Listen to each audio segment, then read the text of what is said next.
You mentioned that the squad, they were severely tested when we had to play 3 games in a week, which we picked up 6 points against Dundalk and Shamrock Rovers. Personally, the highlight was the 3-1 win against Rovers. What was your highlight of the season? Well, I suppose there's a number of highlights. We've outlined the lowlights being Bray at home in the FAI Cup. Certainly Shamrock Rovers here. The 3-1 home win was a fantastic result. It was my first experience of the Dublin Derby in Dalymount Park. So I wasn't disappointed. The place was absolutely rocking. The reception the players got before and after and during the game, the way the crowd responded to them, our never give up, never say die attitude. We turned the game around very quickly in the second half, and again down to the players and the responsibility they took. They didn't know they were beaten. That was a highlight. Obviously the Coppa promotional video that went round on the back of that was great for the league in general, and I think it portrayed our club in a very positive light. So that was Dundalk away. Was obviously we're the only team to beat Dundalk this year. So that was a massive performance again. Captured the spirit of this team. Dave Mulcahy coming up with a winner, having to move from midfield into defence, with Stephen Best going off and taking a picture of himself on the way off. I'm not quite sure what these young lads do be thinking, but again the spirit. Derek Prendergast, you look at Keith Buckley, fellas that are Adam Evans. I could reel off the names of fellas that in different games have stepped up to the plate, but all have always given me everything they have and given this club everything they have. And once you have that as a manager, I don't think you can ask for too much more. Obviously 3 games in a week. There was a number of times that happened this year, and we're a part-time team, and that sometimes can take its toll. We sandwiched in between the Dundalk game and Rovers games was the Pats game in Inchicore, which was disappointing, having to play that game in the first place. So these things happen. You've got to get on with it. We don't feel sorry for ourselves. We don't complain. We don't seek media attention. We just try and get on with the work that we're trying to do, and that's what we'll endeavour to do next year. Possibly the signing of the season across the league was bringing in Izzy Akinade, and he was nominated for Young Player of the Year despite only having half a season. Were you comfortable changing the philosophy and the playing style to suit a target man, which was the first time this season we had one?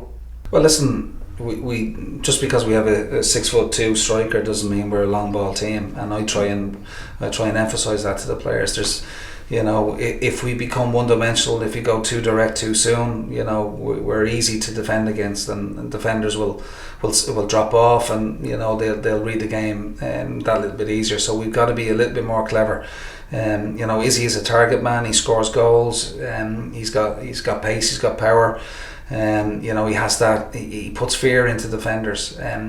But he's also not bad on the floor. So if we go too direct too long too soon, like I said, other teams drop off. If we mix the game up, if we try and pass it and change the game and move the ball, then it offers the opposition a completely different question to answer. So our job is to try and mix the game up, recognise when to expose and when to exploit a vulnerable opposition by being direct, and also when do we need to keep possession, retain possession, maybe gain a measure of control, and that's what we'll try and do. It's a work in progress. We're not the perfect outfit, we're not the finished product, but I do think there's definite signs there that we can improve and build upon, and part of our build up game I'm sure can improve at times. So Izzy came in, the club backed my judgment in terms of the player, which wasn't easy for them. So he's come in, he's nominated Young Player of the Year. He's done extremely well. and like I said, hopefully he can build upon this season. We brought in Curtis Bourne to complement that. We've got Jake Kelly who come in the window, who we haven't seen the best of just yet. When Jake is fully fit, I'm sure we'll see. It'd be like a new signing for us next year. Also, Eamon Ben Mohammed coming in from Longford Town. Obviously, he had his breakthrough season the year before with UCD. I've known Eamon since he was a schoolboy player at St. Joseph's. So, we hope that these guys make a difference, and hopefully we're able to add to the squad to improve things as best we possibly can over the next few weeks between now and January. The cup match against Bray, on reflection, does it still rankle you?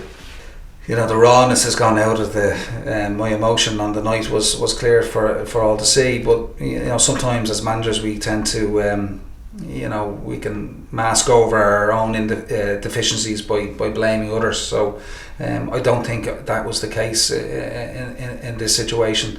I don't care how many still frames I see. I don't care how many replays I see. The ball did not cross the line, and the linesman wasn't in a position to give that. That being said, the referee made a decision. We still had 85 minutes or thereabouts to come up with an equaliser. We didn't do enough. That's one of the games where we probably didn't pass the ball, move the opposition around enough.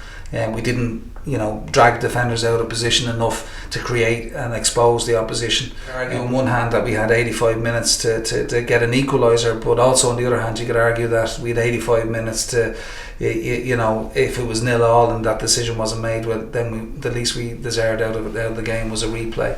But listen, these things happen in football. You've got to get on. You can't feel sorry for ourselves. We're disappointed to go out of the cup in the manner that we did. That was the lowest point certainly of this season for me. But these things happen. We just got to get on with it. We dust ourselves down. We regrouped. We had the mid phase of games. We had a little wobble in terms of a couple of back-to-back results. Certainly Drogheda at home, Longford away. And then the Bray games. Where we tried to use the strength of our squad, and we came up a little bit short, and that shows you a little bit where we're at, I suppose, to a certain extent. So. Listen, we'll learn from these things. It wasn't the perfect season, we're learning all the time. Every day is a school day for us, and we're constantly learning. We have to adapt, and we will adapt, and we'll move forward. There's a lot of positivity around the club with the Daily Mount deal. Has that trickled down to yourself, the management team, and the players as well? Yeah, well listen, we all know we're working at a big club. Like I've said this before, I'm on record as saying I'm working at the best club in the country and the biggest club in the country, in my opinion. So that does feed down to the players. The players know they're at a big club. They know they've got a responsibility that comes with being a Bohemians player. Also, they can feel it. They know that the club is moving forward. The plans were announced this week. The deal was signed off last week, ratified, I think, at the AGM by all the members. So it's positive times. But at the same time, that hasn't been, we're still working on a very conservative budget in terms of Premier Division football in this country. So, we won't put the risk and the health of the club at risk by throwing money at players. That, like I said, we have to be frugal in our business. We have to be clever in terms of our recruitment and try and enhance the squad as best we possibly can. But within the financial constraints that we're working in. Yes, Bohs is a big attraction for players. We can't get away from that. It is a big attraction, but we've also lost out to players in this close season to other clubs due to bigger money offers from elsewhere, and unfortunately, you can't get away from that either. So, yes, it's a good news story. Yes, the club is definitely moving in the right direction, and hopefully with the redevelopment of Dalymount Park, which is a couple of seasons away, certainly we'll have a proper product, of course you're going to be able to attract a better quality of player. But for the moment, and when I say for the moment, I'm quite happy to work with what we have. The players have proven that they're more than capable of representing this club, and hopefully we'll see an improvement next year in both performances and results. You've re-signed a lot of the current squad and brought in a couple of new players. How crucial is this point of the year, given that it's a month since the season ended, in getting the new squad together? Well, most managers will tell you they'd like to get their business done early, so I'm no different in that regard. We've 18 players signed or re-signed for next season. I still have a little bit of work to do. I'm still in negotiation with one or two. It is important that you have a settled squad. Luckily, we've been able to keep all the players that we wanted to from this year's squad for next season. We've been able to add a couple to date. So it's vital, obviously, that you have a settled squad, but also you have to make where you feel as manager the critical new signings that will come in that possibly could enhance it and make the difference for next season. So what's the goal for next season? The goals for next season are simple. We want to try and build on this year. 53 points. If we can improve that, I think maybe another 3 or 4 points would have got us into Europe this season. So that's an aim. To try and get into Europe, to get into Europe would be a fantastic achievement for this club. And again, back to where this club rightly belongs in terms of European nights in Dalymount Park. Obviously, some silverware would be brilliant. And even who's to say why can't we kick on for a title bid? I know that's really ambitious. I know that's sometimes putting a noose around your head. But at the same time, we've got to remain ambitious. We've got to try and build upon this year. Like I said, that's my favourite word, I think.